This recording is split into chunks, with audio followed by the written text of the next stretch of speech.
Hello and welcome back to the Dwarves and playing hardball. So we are about to start our long journey. The first time that we've been out of the vault for longer than a few steps, I guess. We've got our axe, we've got a good amount of food. There. How nice to see you again, Lot-Ionan. It must have been an age since we last met face to face. Nudin, welcome. Please, sit down. No, thank you, my friend. These are urgent matters, and I don't have much time. You must come to Leos Nudin immediately. The perished land is stirring. Are you sure? What makes you think that? I found out about 60 orbits ago, during a visit to the borders. Our magical barriers have weakened and become porous. The Elfar have left their land, and a huge horde of orcs have marched into Girdlegard. Were you able to strengthen the spell with your magic? No. I can't repair the damage alone. We need the combined power of the 6. The other 4 are already on their way here, but we need your help too. I will set off for Parista without delay. Oh, and as you're coming, could you also take the opportunity to bring back the things that I lent to you? Of course. I have them already packed in a bag. Oh, thank you. We'll be expecting you.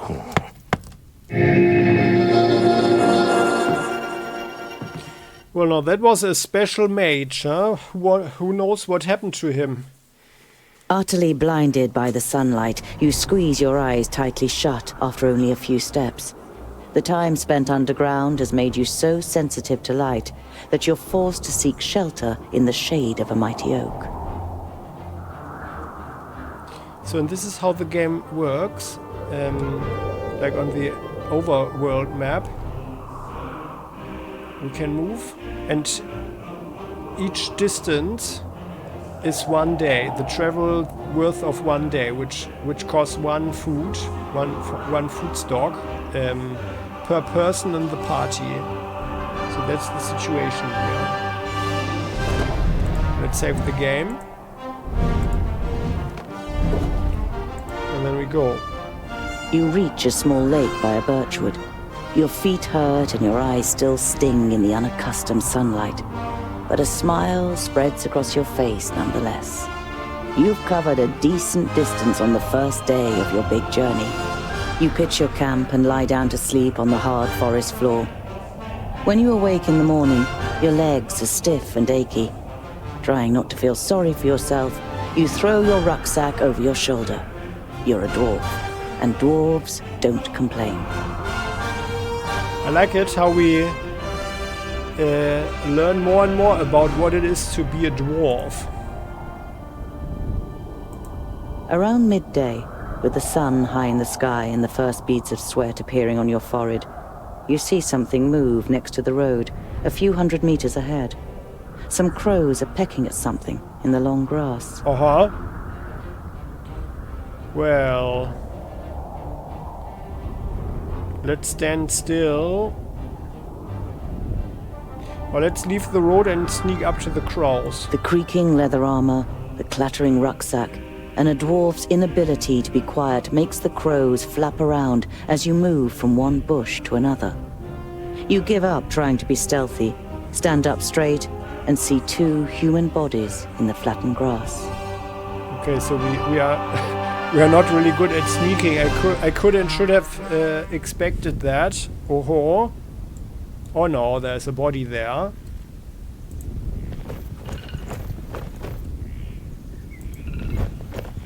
There's a bush. Nothing. Well. A slender man lies in front of you, dressed in an expensive robe. It is in the colors of Turgur the Fair-Faced, one of the 6 magi. The dead man must be one of Turgur's famuli. You don't see any wounds. Not on the back of his body, at least. By Vracus. There are some narrow stab wounds in the man's chest. Oh, The cuts are too big to have been made by arrows, but too small for sword wounds. too small for sword wounds. And a sword would even be bigger than a spear, I guess. What could that have been? You don't see any signs of a struggle in the area where the corpses are lying. Were they stabbed by a companion? A stranger could hardly have crept up on them with such sparse cover. Mysterious. There's another body here, but let's check the Nothing bush against- first. You halt. There is something. A Oh. rucksack? Did someone hide it in the bushes, or was it thrown in there? Well, looking into it won't hurt, right? You open the rucksack and recognize that someone has already rummaged through it. As well as some implements and writing utensils, you find a pouch full of gold and a talisman. The gold is proof that this is not a case of robbery. Mysterious. Well, they won't need the gold anymore. And neither the talisman. Warmth and a feeling of security flush through your body as you touch the talisman. You feel safer just holding it in your hand. I'm taking you with me. Oh, is it a magic trinket? Let's have a look. Ah yeah, a talisman of protection. When damage is received, there is a 50% chance of reducing the damage by 50%. Let's use it. So, and that's well. It's a very limited RPG element with the inventory. We can use up to one item. So, and at the moment we have only one ability. So let's look at the body. And yeah, we can see, so it's actually a little bit more like a You look point and down on a click. tall, broadly built man. He's wearing dark brown leather armor that is strengthened with iron plates.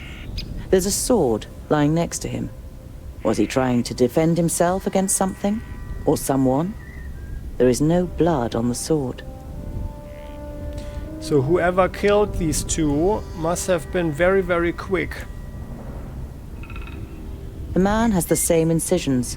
It's clear that both men were killed by the same weapon. But what that weapon might be, you cannot say. Mysterious. I'd like to take the sword, but well, I mean, we've got our axe, so...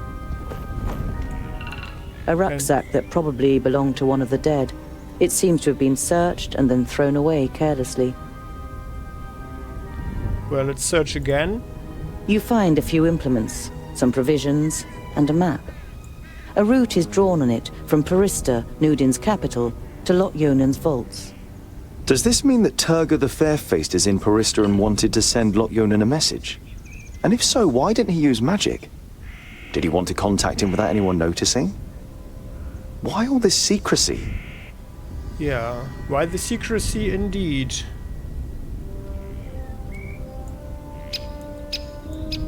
So it appears that there's nothing else here. And by the way, You we've scour got... the area once more and ask yourself what to do next. Well, I think we found all the clues. Let's bury the dead and then continue on our way, on our journey. That is the decent thing to do. It's time-consuming and strenuous work digging shallow graves in the ground with a stick and covering the corpses with a few stones. But it should at least keep the crows from their feasting for a while. You continue on your way so as to put a few more miles between you and your grisly find before night falls. Wow, yeah. So... let's go down here. Okay, nothing there. Well... so my thing is that we go around. I mean, maybe we should go around here. Like so, we've not been here. I like to go around like this. So there's a river here. Ah yeah, we can't actually get over the river. Only here, huh? So we might make a detour like this. Maybe later. Maybe we'll check this one out later. So let's go to this As building. the gable end of a small farmhouse and a barn appear from behind a hilltop, you hear the loud cries of children at play. A girl runs along the path laughing, followed by a small boy with a big stick in his hand. The boy is trying to catch up his sister with a determined look on his face, but is finding it difficult to keep his short legs under control on the uneven path. Well, let's walk towards the children and greet them amicably. Hello there, children, You walk kiddos. towards the children. As you raise your hand to greet them, the boy catches sight of you. His eyes grow wide, and he points to you with a chubby little finger. All he can manage to say is, "There." Now the girl has turned to face you too. Before you can say a word, she lifts her little brother up into her arms and runs screaming towards the farmhouse. That's not very encouraging. Well, so let's follow the children to the farm, yeah. Let's talk to the parents. Without rushing, you follow the children to the farmhouse, into which they've disappeared. After a few moments, they reappear, accompanied by their parents. Their father is a thick-set man with grey hair. I am Opatia. This is my wife, Remsa. The blonde woman nods a greeting almost imperceptibly and clasps her daughter tightly to her. She looks you over with an anxious expression. It's a pleasure to meet you. My name is Tungdil. You try to make your voice sound as harmless as possible. Well, the guy actually had brown hair and the woman was also not blonde, but well. So, have two travelers passed by here in the last few days by any chance? Over the last few days, have you seen two travelers heading east? Opatia looks at his wife, but she shakes her head. Why do you ask? Well, you know, I found their bodies a good day's march from here. I found them. Two dead bodies on the side of the road. A good day's march east from here. Dead bodies? She hastily covers her son's ears. Was it orcs? Remsa, what would orcs be doing up here? It was probably just bandits.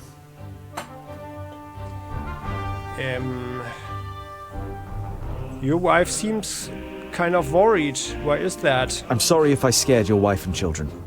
The man waves dismissively. No. It's just that my fair woman is especially jumpy these days.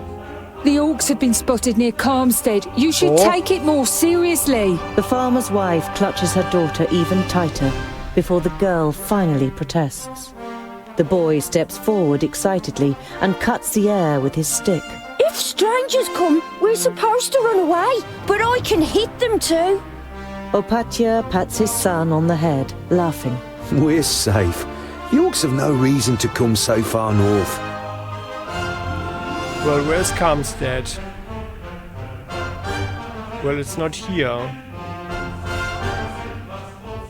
That's a tavern. Calmstead. Where actually is that? So it's rather far away. On the other hand, like, that was a pretty weird thing, so... Well, if there are orcs nearby, you should probably get out of harm's way, you know? Wouldn't it be better to move to one of the bigger villages if there are orcs around? The farm is our livelihood. We can't just leave the place. The fields don't look after themselves. King Tilligorn's cavalry will take care of the orcs, or Lot-Ionan and his mage. But the cavalry can't be everywhere at once. Even a handful of orcs would be enough to finish us. Once the seeds are planted, I'll build the hideaway, just as you wish. But what use is a hideaway if we've nothing to eat in the autumn?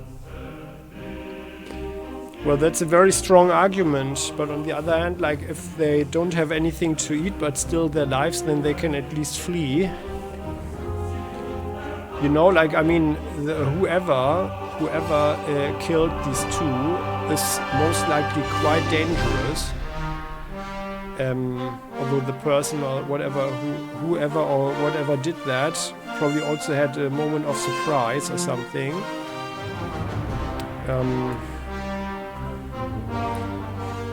So I think, like, yeah, maybe they should firstly have the hideaway, huh? Also, they can work longer hours, and they shouldn't be too. They shouldn't invest too much time for the hideaway. So come on, build the hideaway. If there are orcs in the area, then you shouldn't waste any time. Build that hideaway. Yeah. The dwarf is right. Remser gives you a thankful smile before turning to her husband. We'll take care of the other problems when we come to them. The most important thing is that we're safe. Opatia stays silent for a moment, a gloomy expression on his face, before shrugging his shoulders. All right then. Dwarves do know best when it comes to orcs. You bid farewell and set off on your way. The children follow you for a while, before saying their goodbyes in laughter and running back towards the farm. Yeah. I mean, okay. That was the safe bet, I guess. So, let's go here via the question mark there. You see a flickering light through the trees some way from the path. It might come from a campfire.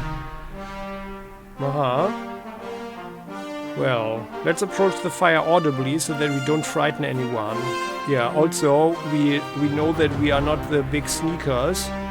You walk towards the fire with confident strides until you finally make out 3 broad-shouldered men with axes. Uh-oh. 2 rabbits are sizzling over the fire. The men are joking with one another, but you can only understand the odd word. They haven't noticed you yet. Oh, so they are even worse at listening than we are at sneaking, huh? Yeah, well, I mean, it would be good to know what they were talking about, but I think we are not able to creep up on them. So let's approach them. Once you reach the edge of the firelight, you say amicably, Greetings. My name is... The men jump up and grab their axes. Who's there? Oh. Well, I'll be. Is that a groundling? The men look you over suspiciously. Well, that is not very encouraging, these guys. Well, you know, sorry for the intrusion. With whom do I have the pleasure? They have got their axes. Yeah, with whom do I have the pleasure? My name is Tungdil. May I know with whom I have the pleasure?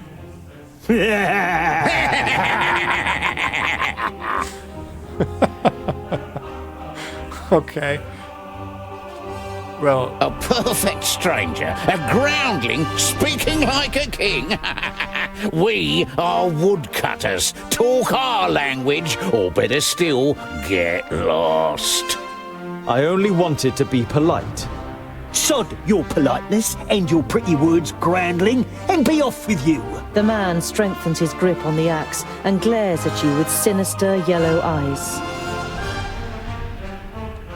Well, you know, I just have one question. Sod off, groundling. Have I made myself clear? The man comes a step closer. Well, put down your weapons or I will be forced to wield mine. Put down your weapons or I'll be forced to use mine. You threatening us, groundling? Think about it. I'm a dwarf. I don't use my axe for chopping down trees, you know.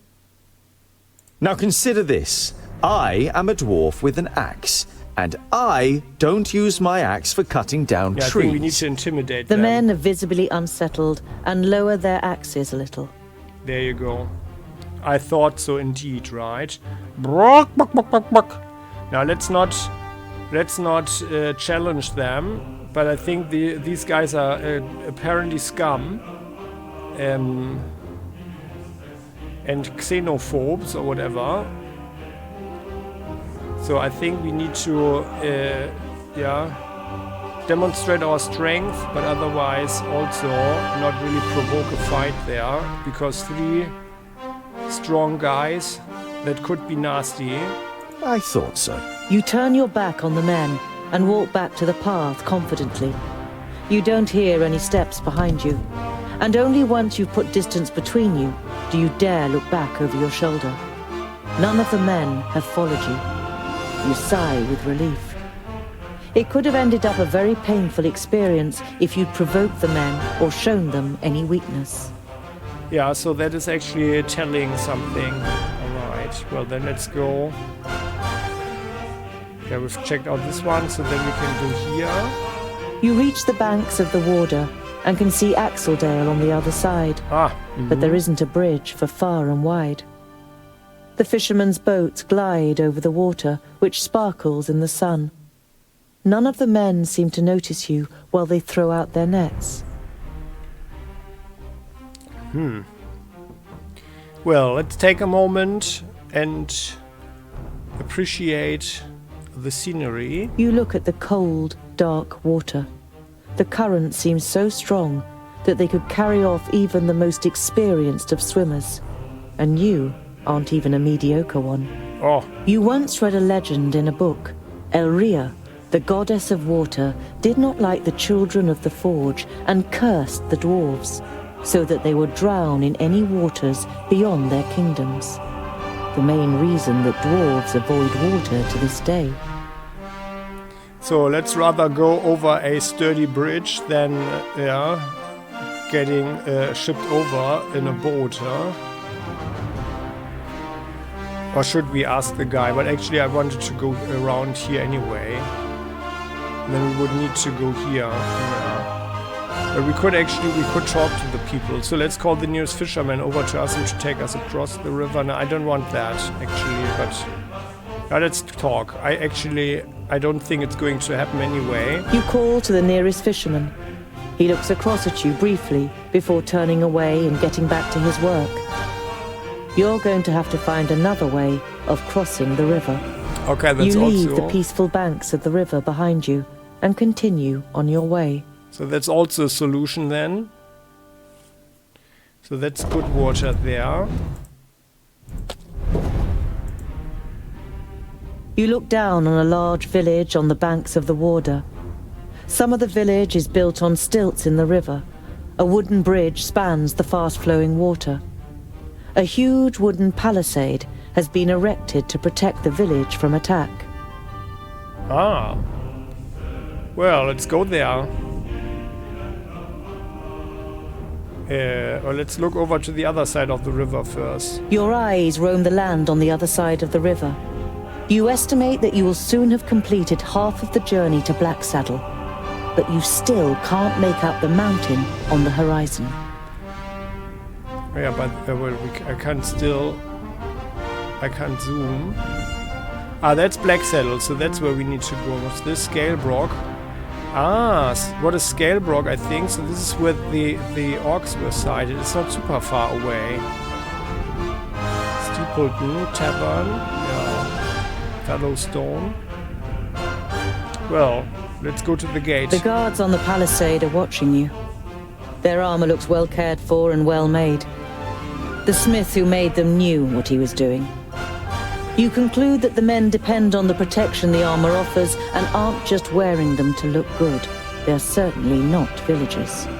Well, that's actually a positive impression that we got there, huh? So they seem to be professionals. Oh! Okay, that's interesting. There's something here.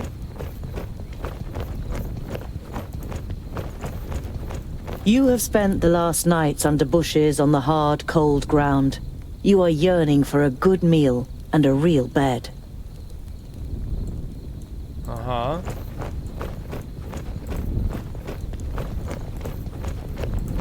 There are small fires burning every 50 steps or so.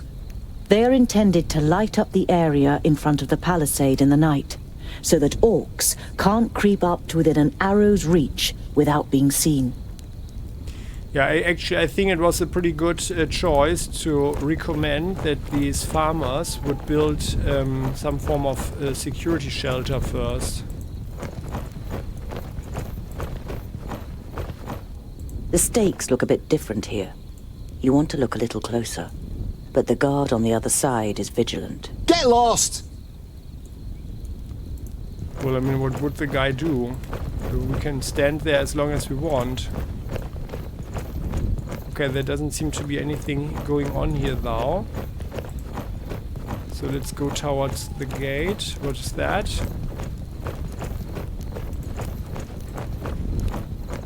The wooden palisade encompasses the whole of the large village and is guarded by many men in armor.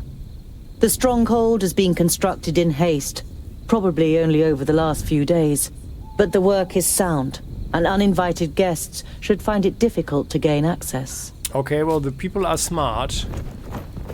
That's at least one thing.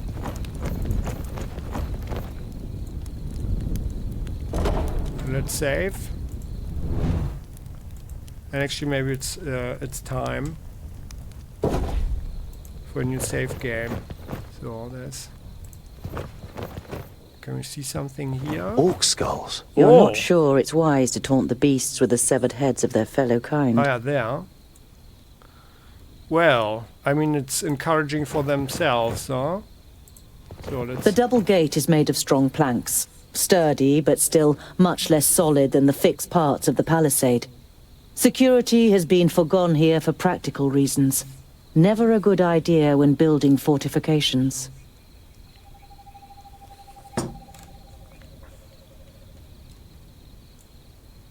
Oh yeah, we can talk to the people. Oh yeah, that's actually... Well, they have some decent numbers of guards there. Let's talk with them. Some of the guards begin to whisper as you near the gate. Hello up there! What brings you to fair good water? And have you seen any orcs on your travels, groundling? The man leaning over the palisade eyes you up and down carefully. Well, you know, please let me in. I don't want to spend the night under the stars, under a bush on the cold earth. Goodwater is well known for its hospitality. A fact that you've just made up yourself. Let me in, and I will tell other travelers all about it. I regret to inform you that we cannot allow you to enter. The gates stayed closed once night has fallen. There is certainly no regret showing in the man's face. So much for the hospitality, huh? Well... You've got some interesting decorations up there. The orc heads on the spears look fresh. A fact that causes you unease for more than one reason. Those won't scare orcs away. I hope not. The more orc heads that end up on those spears, the more gold coins that end up in our pockets. Right, boys? Yeah! That's right! Yeah! We've killed our fair share of orcs and know how to motivate them. Those ugly mugs will spur them on, and then they'll perish in front of our gates. Two things become clear to you. Firstly, that the mercenaries the villagers have hired are excellent at killing orcs, and secondly, that they sadly have no brains at all. When did you kill these orcs? Yesterday. We caught a couple of their scouts first. The others tried to take revenge in the evening. Let's see who'll turn up today. Well, actually, your gate doesn't make a very stable impression. I could take a look at it and I know about these things. I'm a blacksmith. And a dwarf. Let me tell you, your gate might look solid, but it won't withstand a real orc assault. The murmuring all around him makes the man pause for a moment. If anyone else had criticized the stronghold, they'd have been laughed down and shooed away. But no one understands defense systems like the dwarves. A dwarf blacksmith who just happens to be standing in front of our gate? Well, yes. Of course, I am responsible for the defense of the high pass in the Blue Range, yeah. Right? That's right. I can see to it that orcs crack open their skulls on your gate, just like at home on the high pass. Skulls that add up to hard cash for you. You only know about the secondling stronghold from books, but you can see in the man's face you've pushed the right buttons. There you go. All right then. You can spend the night in the village. You begin work tomorrow morning, and it had better work like you promised. Of course. It's a trifle. Yeah, I think it's also a good thing for this village, probably. In case there is an orc After attack. a meal, you spend the night in the comfort and shelter of a Goodwater tavern. The next morning, you feel fully refreshed. You strengthen the gate with cross braces of wood and iron, using your experience and skill. Now it should be able to withstand an attack for much longer. Mercenaries and villagers alike watch you work, clearly impressed. As you finish, a man approaches you. Well done, dwarf. We were right to bring you into our village. The village grew rich through bridge tolls, and this wealth must be defended.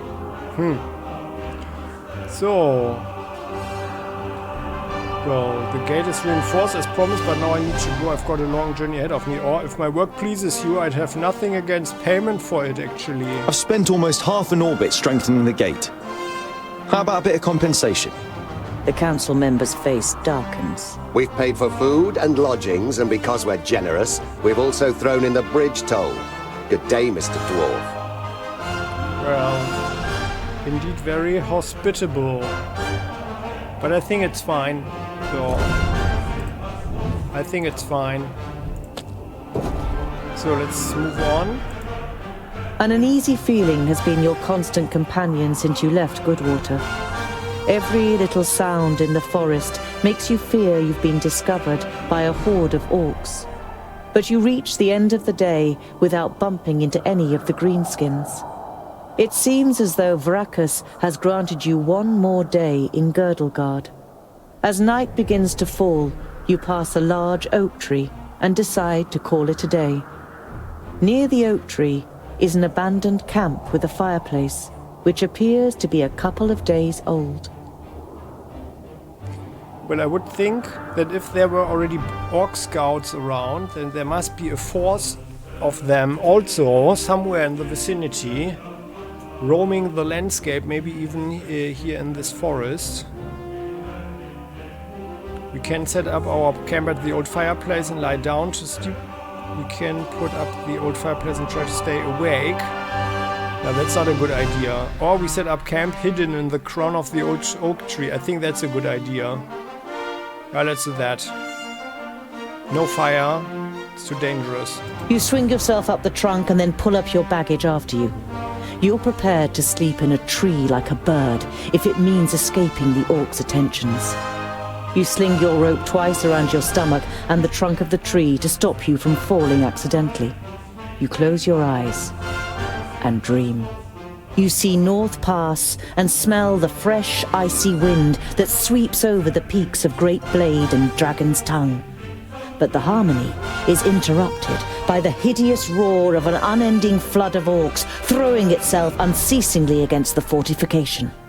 You smell the disgusting green blood of the orcs and taste the rancid fat of their armor on your tongue. The bitter taste becomes stronger until it's unbearable and wrenches you out of your dream. Oh. You open your eyes and are surprised at the brightness as a glance at the sky confirms that it's still night. Your eyes move towards the ground, and what you see makes the blood in your veins freeze. Oh no. What is that what we see? I wonder.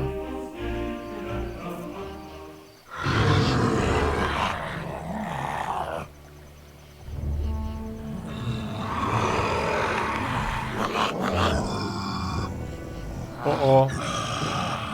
Oh, an orc horde.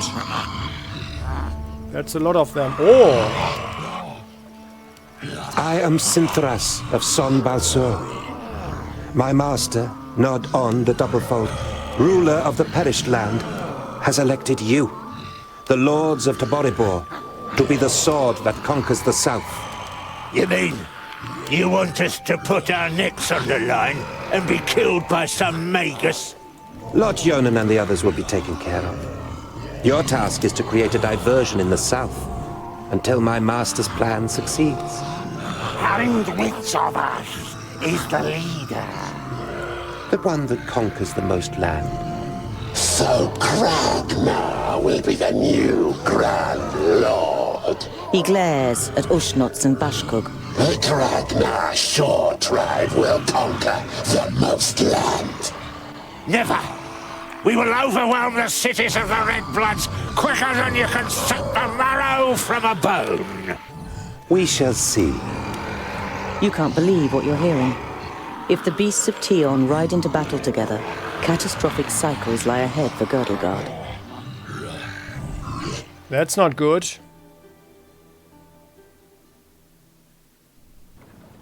The night in the oak tree was the worst of your life. You spent every single moment afraid that you would be found and savaged by the orcs. But as the first rays of sun broke through the treetops, the orcs abandoned their camp and left without discovering you. Well, let's observe the situation a little longer. Better safe than sorry. Your eyes scan the deserted camp, and you listen carefully for any noise. But you don't see or hear anything suspicious. Well, then let's climb out of the old oak tree. Because we need to get going.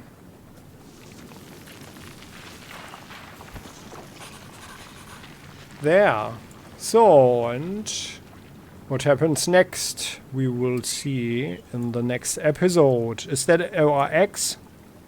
Or what is this? And why is it lost there and left there? What's this? Ah, it's a shield or what? Is that our stuff? I don't know. But no, it seems to be fine. We have everything. So, and what happens next, we will see in the next episode. Many thanks for watching. I hope you enjoyed this one. That's actually a pretty cool development. We got lucky there. Oh yeah, there's also something over there. Proceed on our way. Examine the fireplace. But what we might find here, we will see in the next episode. So many thanks for watching. I hope you enjoyed this one. And if you did, please do click the like button. Don't forget to subscribe to the channel. Hit the bell to never ever miss an episode again. And as always, the comment section is all yours. Let me know and let the community know what you think about this game. I feel it's actually pretty nice. And it's there are also not so many games that are actually concentrating on one fantasy race like the Dwarves. That's actually pretty cool. I personally have to admit that I was and am actually someone who usually likes elves better. But I mean, I also, like in the last years, I also came to quite love the Dwarves. Which is, yeah, especially like as a tank. Yeah, so that's always a good choice actually to have someone like that in a party. Yeah, so let's see what's going on here in the next episode. See you then. Bye bye.